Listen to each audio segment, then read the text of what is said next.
I'm gonna reroute the thermo drive. Electronic mail failure. Stored forever in a virtual library. Computers can't swim. They can now. The data turbines, the website, it's alive. Movies And mainframes. Hey everyone, and welcome to Movies and Mainframes, the podcast that is going to explore and discuss the representation of technology in media. I'm your host, Andy, and with me today I have two guests. First up, we have Sasha Gisa. How are you doing today, Sasha? I'm totally awesome. Thank you. Thanks for having me. Absolutely, dude. And then our second guest, we have Kevin Sparenberg. How's it going today, Kevin? So far, so good. I just want to say I love doing this, and the more times you ask me to do these, the more time I get to say I'm watching movies and television for work, and that makes me super happy. Absolutely. And if you say you like doing this, you're trapped. I'm just going to ask you all the time. So, jokes on you. I haven't noticed. All right, gentlemen, are you ready to get jacked in? Are you ready to wire trip? Because today we watched a movie, more specifically, we watched 1995's Strange Days, directed by Catherine Bigelow and starring Ralph Fiennes, Angela Bassett, Juliette Lewis, Tom Sizemore, Michael Wincott, Vincent D'Onofrio, William Victor, many, many more. And let me read a quick synopsis here, and we will jump right in. It says, former policeman Lenny Nero, played by Ralph Fiennes, has moved into a more lucrative trade, the illegal sale of virtual reality-like recordings that allow users to experience the emotions and past experiences of others. While the bootlegs typically contain tawdry incidents, Nero is shocked when he receives one showing a murder. He enlists a friend, bodyguard Mace, played by Angela Bassett, to help find the killer, and the two soon stumble upon a vast conspiracy involving the police force Nero once worked for. Da, da, da. So yes, that is the synopsis for Strange Days. Sasha, I asked you to be on this podcast, and you chose Strange Days to watch. Why did you choose Strange Days? What is your relationship to Strange Days? I actually watched it in cinema like 1,000 years ago. I'm that old, really. I watched it with whoever I was dating back in the days. I don't even remember the name of the lady, but I remember this movie, right? It was pretty awesome because it was like this dark vibe, which you also had in The Crow, which is like a similar time frame. And I think one or two actors say the same. And when we talk about technology, there's basically only one technology used in this movie, but this is so absurd. It is really fun. And what I think now, as I rewatched the movie, it had so many details to be a cult classic, but it failed in some other points. I mean, the cast is amazing. Yes. Without a doubt. The secondary dudes, which you saw in 1,000 other movies later, are amazing. The soundtrack captured the zeitgeist. Do you understand that word in English? Whatever. Of course, yeah. Yeah. Like Skunk and Nancy. I completely forgot about that band. They are in the movie twice. So many amazing things. But yeah, then dialogues and some cheesy scenes, whatever. But let's start. Kevin, I think we had touched base on this a couple of weeks ago whenever I scheduled this. Am I correct? This is the first time you've seen Strange Days, or have you seen it before? It is the first time I saw it. I think it fell under the radar because 1994, 95, 96 there was just a plethora of other movies in that kind of region, and it just kind of, I missed it in some way. It also had an R rating, and it 100% deserved that rating. Right. And that meant it would be a little trickier for me to get into said theater. And it's not the kind of R rating where I could go to mom and dad and be like, hey, can you let me in? You know, I'd have to like pay some weird stranger to buy me tickets. And that was just too skeevy for me. I absolutely hated this movie. And I want to be very clear on that. I was watching it and I just kept thinking, this is visually brilliant. The concept is incredibly clever. Yeah. And the cast, like when I was watching, and this is going to the end, but when I was watching, I guess the end slate cards, or, the ones where they actually put like the still picture of the person and their name, I was like, there is not a name except for one that I did not know from at least like a dozen other things. And I'm like, how did this ensemble of a cast, and maybe they just weren't well known then. D'Onofrio, I'm pretty sure wasn't. They weren't well known then. How did this, Sasha, to your point, how did this not turn into 2, 5, 10 years later a cult classic? I know. Kevin, I'm in the same boat as you. I watched this movie once when it premiered on HBO and then never revisited it. And so this, for me, was like watching it for the first time. And I didn't remember anything. I remembered basically the squid. I remember that part of the movie. And I remember Angela Bassett and, of course, Ralph Fiennes. It's a weird one for me because I did enjoy it. But my biggest complaint about the movie, it was just a little too long. 2.5 hours. They could, pacing, exactly. They could have combined some scenes in the narrative to just get this to a tight 2. And I think it would have been really good. And weirdly, I would have switched casting of Vincent D'Onofrio and Tom Sizemore. In my head, I was like, Tom Sizemore should be the maniac cop and Vincent D'Onofrio should be the charming friend who ends up being a psycho. But anyways. Yeah.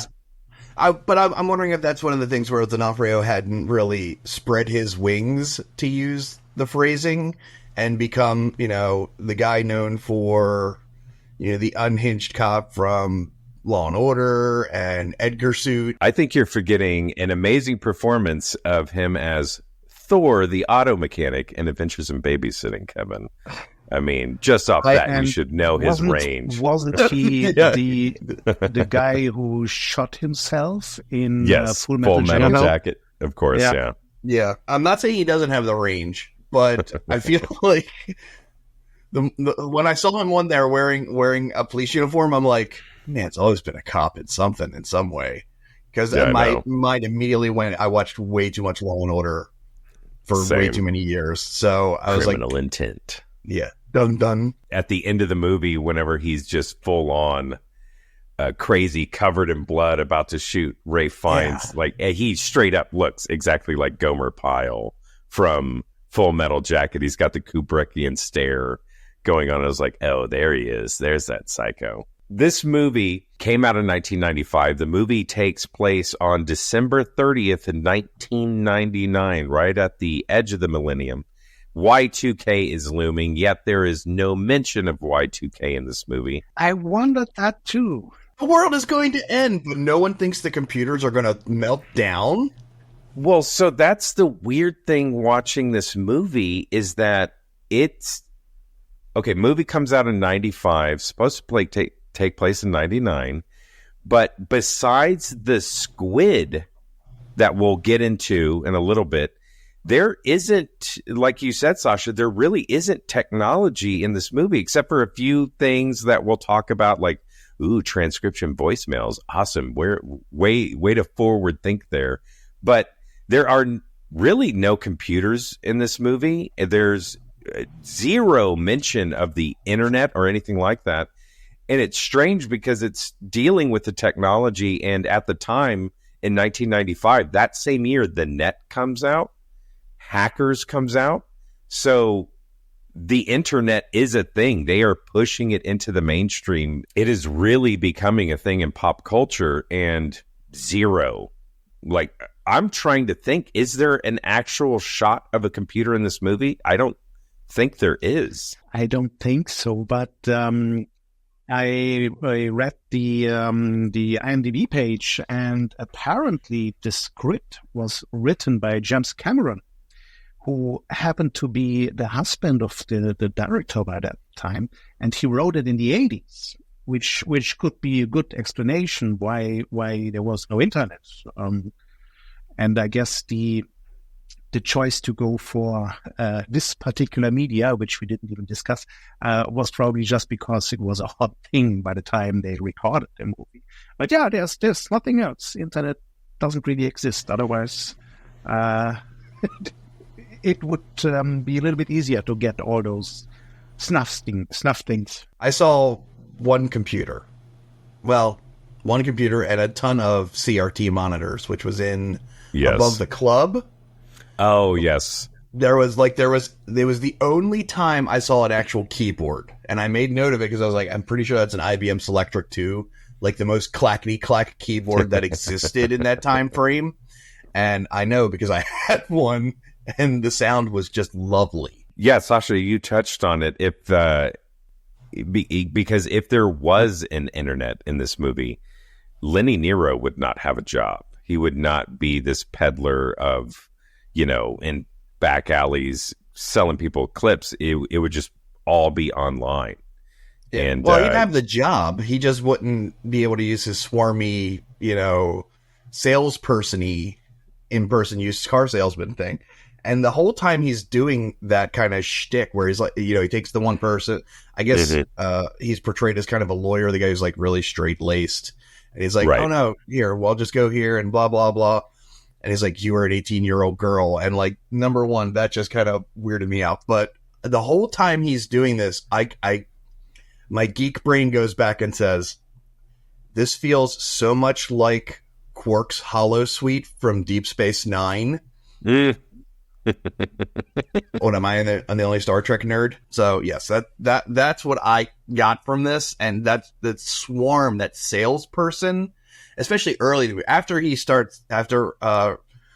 Lenny Nero starts taking on more of an action role, that kind of fell away, but that really kind of swarmy, let me show you what I've got behind this curtain, that kind of feel. It felt very oily, greasy. Early on. The whole time, I'm just, Ralph Fiennes, I can smell him through the television. he just is so greasy. He's everything about him. He's just has to smell like cigarettes and BO. But speaking of whenever he's talking to that straight-laced lawyer, trying to get him on to, to check out the SQUID, check out this clips, I had to write it down because in all these movies, whether we're dealing with a drug dealer, which that's what essentially he is, or you're dealing with the tech guru in some hacker movie or something, they always have to have that quick little speech to show how cool they are, how important they are. And I had to write it down because it's a perfect combination of the tech guru and drug dealer. And he says, hey, baby, I'm your priest, your shrink, your main connection to the switchboard of souls. I'm the magic man, the Santa Claus of the subconscious. Switchboard of souls. I literally paused the movie and wrote it down because I'm like, it's such a great alliteration and so weird, especially in a movie that's supposed to be pseudo high tech, that the word switchboard is used at all. How long has it been since there's actually been even a telephone actual switchboard? Let's get into these SQUIDs. The SQUIDs are a mesh of receptors that you just put on your scalp, and it allows the wearer to experience recordings, clips, they call them in this movie, of anything you want to do. You want to run on the beach? Hey, we got a clip for you. Hey, you want to rob a liquor store? Hey, we got a clip for you. Hey, you want to do very, very tawdry things? Hey, we got clips for you. What SQUIDs stand for are superconducting quantum interface device. It's a real good superconducting quantum. Love that. It's just, don't even question it. Superconducting quantum. Mm-hmm. Oh, I'm sorry. It's a superconducting quantum interference device, not interface device, interference device. Yeah, I loved that. And I was like, why are they going with quantum? Because it seems like it would be something cerebral. Oh, because they need the Q for SQUID. Got it. Yes. Okay, that's why. And the first ones you see are like the really small floppy ones, because the one thing that you didn't mention, or maybe you haven't mentioned yet, is the flip side of that is all of those recordings that you're basically playing back are actually real. They have to be recorded from someone. They're not typically edited together. they can be cut, but you can't mess with them because it involves all the senses. And supposedly the technology is not there yet. So you have to look around with essentially a Walkman-sized mini disc VCR, either for playing or for recording. And that thing, especially near the end with the kind of the double hop, Yes. when we were talking about like the actual recording that like sent everything over the edge, that like double hop setup, I was like, all right, you got me interested on this. This is some weird cerebral crap right now, and I'm down for that kind of sci-fi. The cool thing is that they use those squids on their head, which then wirelessly or magically sends all the data to the mini disc recorder or player, whatever. So there's no wire, no cable, whatever. Now it's 1995, and mini disc was the hot shit, right? It was so hot. it's- I couldn't wait to get Yes. one. I never got one, and honestly, I was bummed. Those Yeah. things were the future as far as I was concerned. yeah, and we were totally concerned in the wrong way, but Yeah. no one knew it. I guess. But you know what really what's amazing in not right at the beginning of the movie, but in the first couple of minutes, the introduction of first person view, which is obviously Oh my God. huge in the whole movie, and they did it. They probably didn't do it first, but they did it in a perfect way. 1,000 times better than many movies you would watch today. Absolutely amazing, because it was needed for the scenery as you experience things, right? Right. The the POV shots were Gorgeous.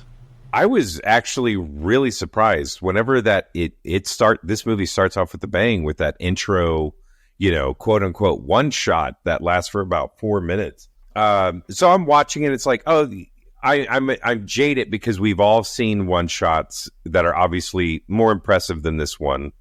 And we've seen POV done really well where they, like mask the edits a little bit better and stuff like that. But I'm trying to watch it through 95 eyes and I'm like, hey, this is super impressive. And then it gets to the rooftop portion of it. And I was legit blown away. I was like, whoa, I rewound it so many times because I was like, how did they do that? Because you can tell 100% it's real. There's no green screen because we can all spot green screen Especially now. in 95. And especially in 95, you could see it that if something was off. And no, like you see so if you haven't seen the movie, this intro shot, it ends up on a rooftop and it's two guys who had just finished robbing this restaurant. One guy jumps off a roof onto another roof and clears like a 12-foot gap, something like that. And then the POV camera goes up to the edge, looks down. It's like 5 or 6 stories. And then he makes the jump, but doesn't make it, grabs onto the ledge, and then lets go, can't hold on anymore, and falls 6 stories to his death. And it's all in one take. There are no edits during that little portion. And I was like, how did they do that? And so I was trying to figure it out, research everything like that. So they went all out on the POV shots in this movie.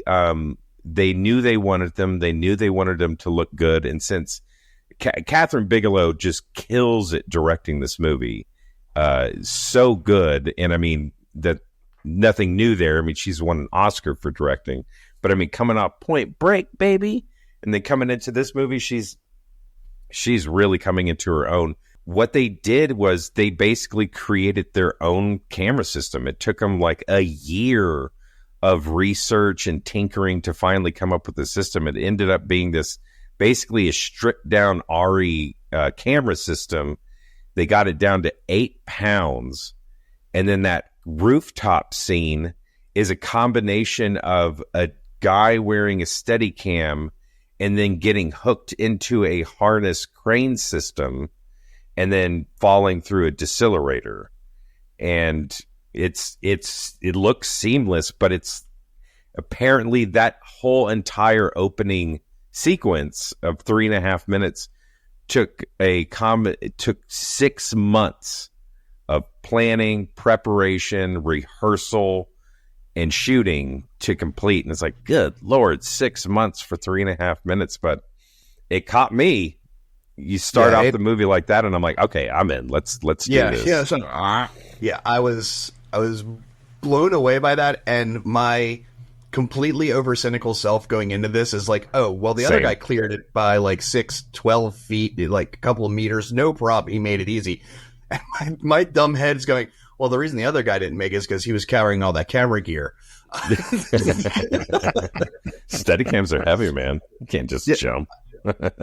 That opening scene was so well, like, I want to know who the editor was and what else they've done, because aside from pacing, which I think we've already discussed, I think you're right. The cuts never felt ambiguous. Yes. They felt like it was, if it was supposed to be seamless, it was seamless. If it was supposed to be a quick cut to something because it was an action change, it felt that way. The tension was there. No, this movie is well crafted. It's and I just have to mention, Kevin, you said who edited this. The same guy he works for Cameron and Bigelow. He edited The Abyss, Point Break. Oh, and also a little film called Snakes on a Plane. So you're welcome. Oh, of course. His name's it's a Howard shame there's Smith. not more computers on that one. Otherwise, it would be on this cast. Well, planes themselves, they're nothing but technology. We could do it. This is true. To just finalize the opening scene, I'm always puzzled. Why do people run upstairs? What do they expect? Like a slide back down? I know. What is it?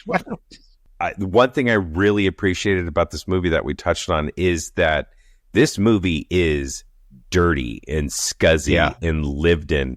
I'm like, just for this podcast, after watching, like, I watched Johnny Mnemonic for an episode, and that's supposed to take place in an even more further future. And you can tell, like, everything is a set and everything's too clean, and it's supposed to be dystopian, but it's not, you know. This movie only cost $30 million to make, which actually is not a lot of money, even by 95 standards. And they used it perfectly because everything feels gross. The only silly thing I found about this world was that apparently sometime in the future, LA is going to have a huge steam problem because the fog machine budget for this thing must have been like a cool mill just by itself. So yeah, watching this movie, one of the things I want to bring up is it's this weird pastiche of old technology. And when I say old, I mean modern for the time, and then forward-thinking technology, because, like I said, there's no mention of the internet, no mention of Y2K, because there's not really computers in this movie. Rafe finds drives at the time a 1997 prototype of a Mercedes, yet he still listens to the radio, and it has a tape deck. There's mini disc players and everything in format. There's the SQUIDs themselves, which are this, crazy, fun technology that's made up for the film. There's phone booths, but yet you're calling a landline that has a voicemail machine that gives you a transcription, which is like, ooh, cool. So it's this weird pastiche of like future thinking, yet grounded in the real, which makes the movie feel more real, because that's how technology works, slow adoption and everything like that. But watching it, almost 30 years after it comes out, it just feels strange to watch. And with these SQUIDs, one of the things while I was watching this movie was that there is no way that this technology would be illegal. Absolutely, I do not believe this technology would be outlawed, because every single corporation in the world, every entertainment corporation in the world would want this technology, would get their hands on it, and just through sheer money, this product would be made legal. Obviously, there would still be the black market for illegal clips, just like, that we deal with now, that there's illegal content online, and if you know where to look, you can get it. But absolutely no way. There, every experience would be monetized, and every corporation would have their own library of clips and their own player, just like Meta and Sony or whoever. And all I could think about was just, like the NFL would have their own clips. Like, hey, do you want to be oh my God, the quarterback in the Super Bowl or the wide receiver for the game-winning touchdown in last Sunday's game? Hey, get our subscription service or pay $29.95 for this clip. Do you want to play in Wimbledon during the finals? Do you want to, whatever you want to do, everything would be monetized. Hey, you want to go to this concert in your front row? Do you want to be the lead singer of the concert or the rock guitarist or whatever? And it would just be the whole new subscription service, and it would split up just like streaming services are split up now. And but yeah, there's no way it would be made illegal. What do y'all think? Well, I think we mentioned already the whole movie is not exactly safe for work, right? So absolutely. And I think we can talk that certain things drive technology. We all absolutely. know the internet is for porn. It's no secret, right? So the reason encryption exists and credit card transactions can happen online was for the porn industry. It's why Blu-ray won. It's why VHS won. It's every once porn latches onto it, it's yay, you won. That's the format. That's the media type. And that's the whatever. That is quite obviously. If this technology would be real, it would drive it like big time. Oh, but huge! Now let's go one more step. We already noticed that there's the absence of internet in the whole movie. What if we link this technology with the internet? Then we would have the perfect metaverse, one that could actually work and not just be dead like the current version of metaverse. Exactly. This would be an amazing. Well, it could potentially be an amazing future if that would be possible. I also think it's funny that the tech, if I'm remembering the way I said it right, is this technology was built for the government to replace wires, and then follow up on that, also technically body cams, which weren't a thing, I don't believe at the time. Right. But be used in that way. And I was like, number one, I know the government is very, very good about looking for new ways to use technology to help, further security and to improve the justice system. And let's be serious, espionage and the whole spy game, totally get it. But they're very rarely on the cutting edge of tech like that. They really wait for a technology to be baked a little more before they adopt it. Or maybe that's just me being outside the public sector, looking in, being like, they always seem 3 or 4 steps behind. But I'm totally shocked that, the fact that Lenny Nero doesn't have hundreds of competitors walking around peddling this stuff all the time. Like, he seems like the only dude doing this. There's him, the guy in the van who makes copies with his oscilloscopes, which cracked me up. I won't lie. I love seeing an oscilloscope in a movie. I don't know. It's got wavy lines. Put it in there to look good on camera. Yeah, exactly. Nobody's ever using an oscilloscope for its actual purpose in a movie. No, they don't. But the tech of it, I'm like, maybe this could have replaced like traditional wires if you were doing, vice work or, police work where you had to go undercover. Got it. Perfect. 100%. You don't think people would start tapping down people's, I don't know, wigs, Mr. Sizemore? I know. That was the biggest non-reveal in the entire movie. Because the whole time he's there and he's like swishing his hair back over his shoulder. I'm like, I'm not buying that at all for that man. No, absolutely. You can tell Tom Sizemore is a man who's never had hair that long and is very uncomfortable with it. But yes, talking about that, it was a great wig, though. I won't lie. That was a great wig he was wearing. All I could picture was picture one of in the movies, one of those real classy drug deals where everybody's wearing suits getting out of Mercedes and limos, and there's briefcases and duffel bags. And then there's just a random dude in a suit wearing a bandana. Like, what? No, hey, man, you need to take that off. Obviously, they're going to check for real hair, wigs, whatever.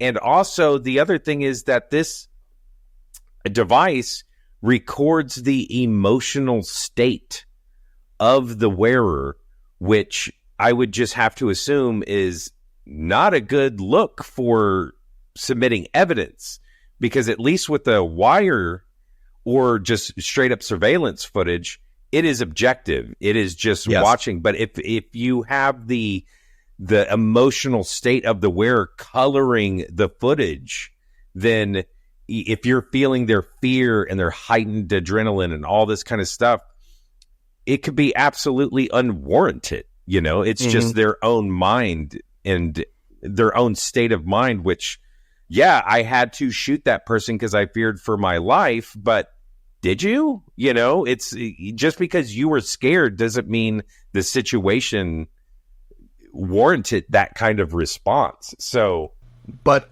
going back to how would they monetize this? You would be running on the beach, and that woman would be running by you, and she'd give you the look over her shoulder, and then you would turn back, and there'd be a billboard for Durex. Yeah. That's how it would be monetized. There would be advertising everywhere in this thing. Guys, we live in the Strange Days world. Let's say we live in the Strange Days world. This tech actually exists. Obviously, this is a podcast under the SolarWinds umbrella. What are the things that what are the clips you guys are getting after you've exhausted that one avenue that we will not speak of? What is the next thing you are diving into to experience? Literally that, skydiving. I was just about to say some extreme sports. Because it's something I want to do, I can do, I'm able to do. I'm not sure I want to sign the waivers. Right. I think that is Sasha, I think you're with me on this. It's if there's something where I have to sign a limited liability waiver, that's the first thing that I'm going to try out. Suspicious, yeah. I mean, skydiving is a great example. I always wanted to do this, but I'm pretty sure when I stand in this aircraft, the door opens, I shit my pants and I go back to the seat. So stuff like that would be absolutely perfect to have a recording and to experience those things. You remember this dude who jumped from basically from out of space? Oh, yes. Oh, yeah. The space dive or whatever they called it. Yeah. Yeah, the low orbit, whatever, jump or something. Crazy stuff would give you such a high, I suppose, when you experience that from the comfort of your bed. You know, this is just a cool thing. No, for sure. I kept thinking of all those POV videos that you see of basically people doing like parkour up on, high rises where they're just like catwalking on ledges and jumping from roof to roof. And it's like, Jesus, man, what are you doing? Yeah, I was thinking the extreme sports stuff too, because I'm always doing the risk versus reward, and I end up not doing a lot of things because it's like, is it really worth it? But yeah, I also think some of the stuff I mentioned, like I love music, and to be able to be like, oh man, if I had a favorite band or something and I was able to be the lead guitarist at a huge concert venue or something like that, that would be awesome to like be in the music and crowd reaction, all that kind of stuff. That could be pretty fun, like a unique experience that I know I will never have. I'd be Dave Grohl on drums, being able to watch the rest of the band and the entire crowd. You know what just popped into my mind? This technology could be very bad for tourism business, because if you are able to experience all those fancy locations and like really, really experiencing with all the senses like they do in the movie, where would you go somewhere? Just for vitamin D? I mean, that literally, I was thinking, I thought in a very similar vein, I thought, and it led to my mental hops was, this is VR, Meta is very big into VR. Meta is social media. Oh my God. If people were able to record this stuff and share clips on YouTube or on whatever, Uclip, or in their Facebook or on Instaclip or any of these, like, it would completely rewrite the way that people experience the world, which I think is probably the only reason, even without an internet in this fictitious 1999, is the reason that it hasn't gone mainstream. I think once the government had this tech, they were like, this is potentially world destroying, because people could sympathize with not even the anti-hero. They could sympathize with the villain. They could understand the motives of them. They could be incited to riot. They could have their emotions triggered in a way that is so much more visceral than just seeing and hearing something. And if something like that, to coin the social media phrase, went viral and everyone and their brother saw something that was incredibly, if you saw something 95-ish area, if you saw the Rodney King attack from the viewpoint of anyone that was a party to it, the world could and would not be the same. Right. No, that's a really good point. I didn't even take that into consideration, but you're absolutely right. I mean, that is a good reason why the government would outlaw this stuff, because, yeah, you cannot have our masses sympathizing with, people that we want to keep down or whatever. So what happens if the person wearing the squid is a legit psychopath and doesn't have emotion and doesn't have this? Or what happens if the person wearing it has a mental illness where their brain chemistry doesn't work right? And then you're not forcing, because it would be voluntary, but other people experience that. There's a lot of weird psychological nuance here. I mean, because Tom Sizemore, his character, Max, colorblind. How do we know he's colorblind? Because the guy copying it with his oscilloscope says, see, it's a little bit off. I think this guy's got some red-green color blindness. And it's like, if that's coming across, then, could other things. I know color blindness is actually a physical thing, but it does change the way the brain operates compared to non. So what other weird brain chemistry could be negatively affecting this? What happens? You know what, Andy? Here's a very real. She said, what would we experience?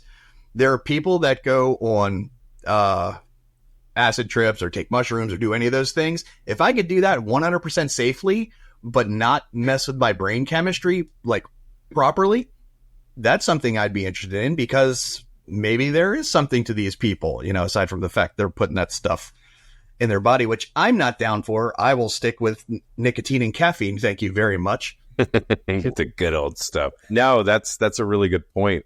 But the oh man, now you got me thinking of taking like acid trips with the squid. That's so weird. Imagine you could get drunk without hangover, so you just experience the drunkenness, is that a word? Whatever, and there's no hangover. And I mean, I'm very old. Hangover for me is 48 hours. So that would be so amazing. You're turning me around. This would be illegal, because it would just be a whole world of everybody wearing squids and not actually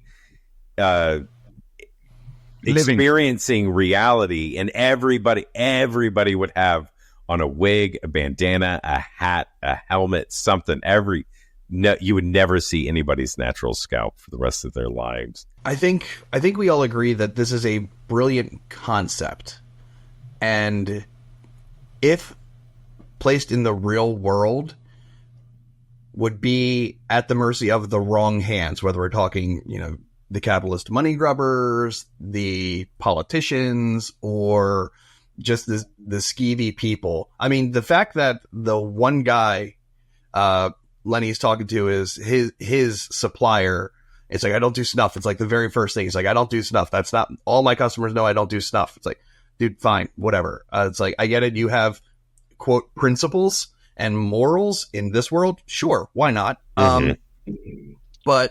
And he says, I got a guy at the morgue who, if people are wearing squids when they come in, he gives me their clips. And I'm like, that's the seedy underground, and the very first place that this, if it went mainstream, would go. It would go to that really dark edge that we weren't thinking, because it could be great. Like, if you could experience,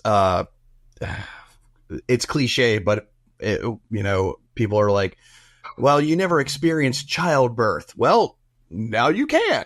I just picturing going in for your, 7-month exam and just, would you like us to place an in utero squid on your baby so they can experience their whole life timeline? Like people setting up Instagram accounts for their babies as soon as they're conceived. A couple of lines stood out to me in this movie. One was Ralph Fiennes has the line of, "You're rearranging the deck chairs on the Titanic."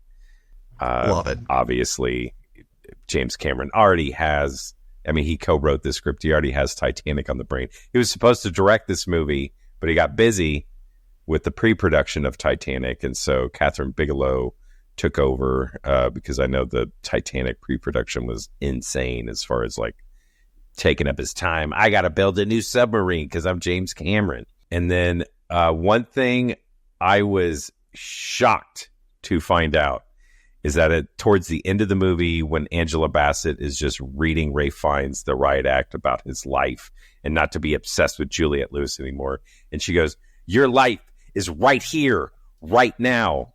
That clip is taken, and it's for in Fatboy Slim's "Right Here, Right Now." That is what that is right here, right now. And I was like, what? That's Angela Bassett? That's awesome. But the music miss was, there was no Party Like It's 1999 by Prince anywhere in this entire movie that takes place on the last 2 days of 1999. And I know it was a rave, but somehow somebody would sneak in that song and Celebrate by Kool and the Gang, because it's at every damn celebration I've ever been to.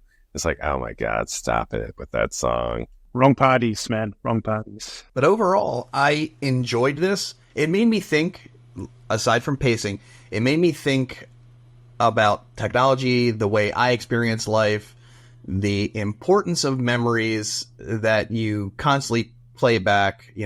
All of these things were like tick marks. Like, these are things that it made me think about that. Even though I didn't love that it had a, quote, happy ending. Right. I felt like this kind of movie didn't need that. And I don't know if that's a test audience thing but Cameron always seems to, at least in most of the stuff I've seen, generally there's a happy ending. There's hope. And this one even like went beyond there's hope. It went to everything's going to be okay for at least these three characters you care about. And I felt like this movie, more than probably several of the other ones that I've watched recently, didn't need that happy ending. It needed that kind of, there might be a silver lining, but I didn't need the end kiss at all.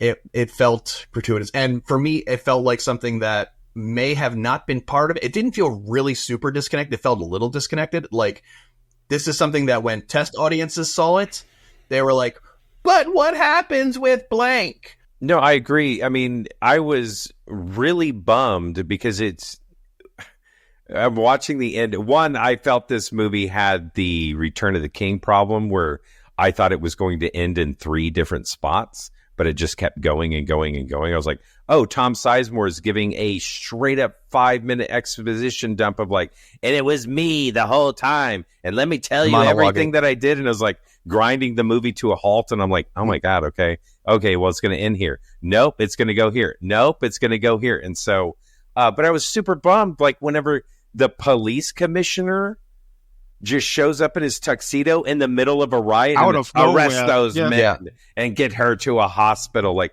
what? He's not walking down there getting filthy with the rest of the peasants. Absolutely not. So, yeah, No. it was too clean cut, put everything in a nice bow. I agree with you. Yeah, I agree with the unnecessary love interest that just wasn't needed. Absolutely wasn't needed. The ending did feel very test audience-y. Bad guys get locked up. Clip's going to see the light of day. There's a kiss. Hooray. The only thing left was like they needed a sunrise coming up over the city as the ambulance drove away. That would be the only shot with daylight. Yeah. The whole movie is so dark. And then they'd have a John Williams score come in. Yes. The only time you see daylight is in clips. I don't think you ever see it in the actual, reality of the movie. All right, guys. Well, hey, that's going to do it for another episode of Movies and Mainframes. Guys, thank you so much for joining me. I had fun talking about Strange Days and talking about the potential world-shattering reality of if squids were real. I think, Kevin, I'm on board. I don't know. I want this reality, but we'll see what the future holds. I want to hear from you, listeners. Go to thwack.com, look for Movies and Mainframes, leave us a comment. Trust me, I will see it. You can also contact us at moviesandmainframes@solarwinds.com. Send me a message. All right, guys. Well, that's going to do it for another episode. Thank you again for joining me for today's discussion. And thank you, listeners, for listening. Wherever you're listening to this, please write us a review, subscribe to the channel. Really helps out with the algorithm. And, well, that's going to do it. So until the next time, we are going to log off, and we will see you later. Bye, everyone. Movies and Mainframes.